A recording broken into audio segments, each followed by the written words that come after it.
Let's cross the border to Eswatini, where the government has released a statement that it is concerned about the events that unfolded in that country in the past few days. So it released a statement yesterday as pro-democracy protests erupted in Eswatini. That was about 11 days ago.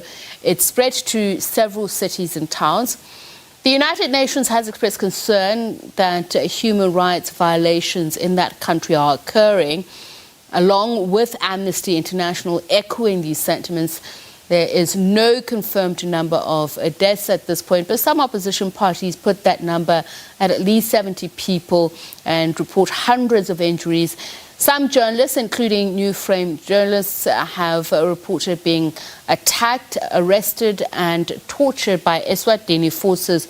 We had confirmed an interview with the Eswatini Minister of Justice on this, but just a few hours away from this bulletin, they withdrew. So let's get a considered view on this. SADC mission to return to Eswatini. These are reports after pro-democracy civil rights groups raised red flags about the negotiations. Opposition leaders had said that the government had handpicked only a few less critical civil society leaders to meet the three ministers of the Southern African Development Community. Dr. Siphetfo Dlamini is a political analyst and conflict resolution expert. He joins us now. Very good evening to you, and thank you so much for speaking to us, Dr. Dlamini. Very good evening to Very good evening to you, yes. Okay, Botswana's President Mokgweetsi Masisi, who chairs the SADC security organ, announced this mission of SADC ministers that they were to try and facilitate an open national dialogue. Now, we've seen, especially in the region, the categorization of how these dialogues are perceived. You would know the term quiet diplomacy and the criticism of categorizing it that way. So how should we understand open national dialogue in this context? I think you're very much correct to say there has been, some, achievements with regards to the intervention of SADC. Of course, we have seen the SADC, of course, led by the president of Botswana, of course, represented by Dr. Kwape in his capacity as the chairperson of SADC Ministerial Committee of the organ.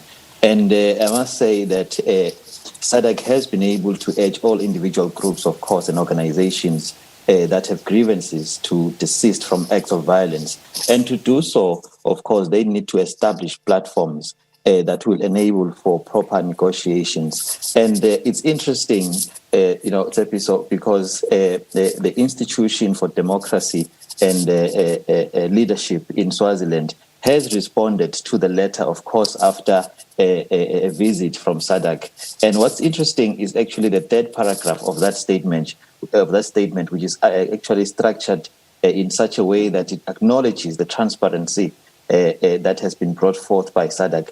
But most importantly, that the mission held consultation with government of Eswatini. It then proceeded, of course, to also made attempts to meet with a broader spectrum of stakeholders across Eswatini nation.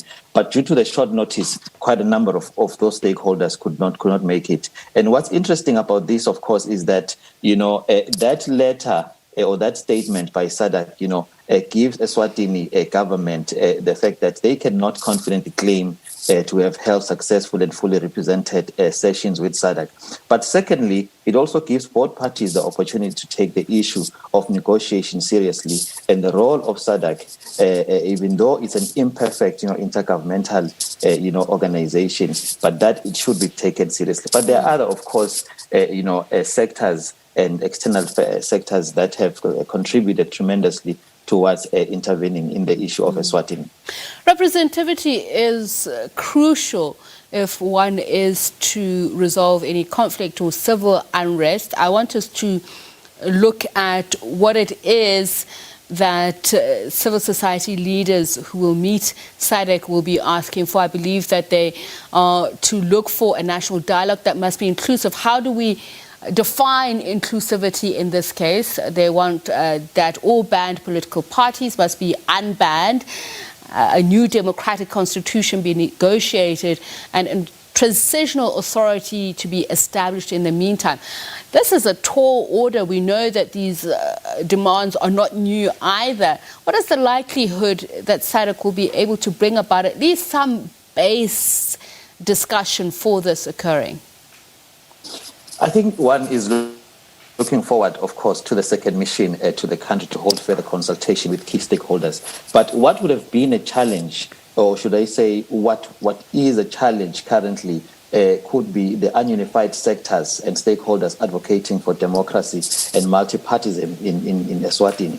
But interestingly, we are seeing strides of a common political denominator emerging from stakeholders advocating, of course, for political change. And of course, mainly some of those things that have been brought up in the forefront has been the total unbanning of political parties, a new democratic constitution, an all-inclusive mediated dialogue, and most importantly, a multi-party democratic dispensation as well. So we are looking forward to see what would be some of these key issues that are going to be discussed in that second mission, and whether or not much of the stakeholders who basically, issued out a concern and for not being represented will be represented. And of course, this will require a lot of work, particularly on the government of Eswatini, to ensure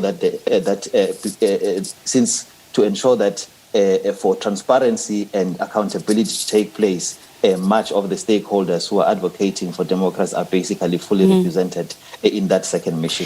So his detractors call him an absolute monarch. There are those who say it's a constitutional monarchy. What would you describe Swaziland as in terms of its state architecture at the moment, and the kind of support that SADC would need if there is to be any real headway? As I say, these talks have been ongoing even at an international level for a long time, but dismantling the monarchy has been something that has been fiercely resisted. Yeah, look, Swaziland has always been referred as Africa's last absolute monarchy.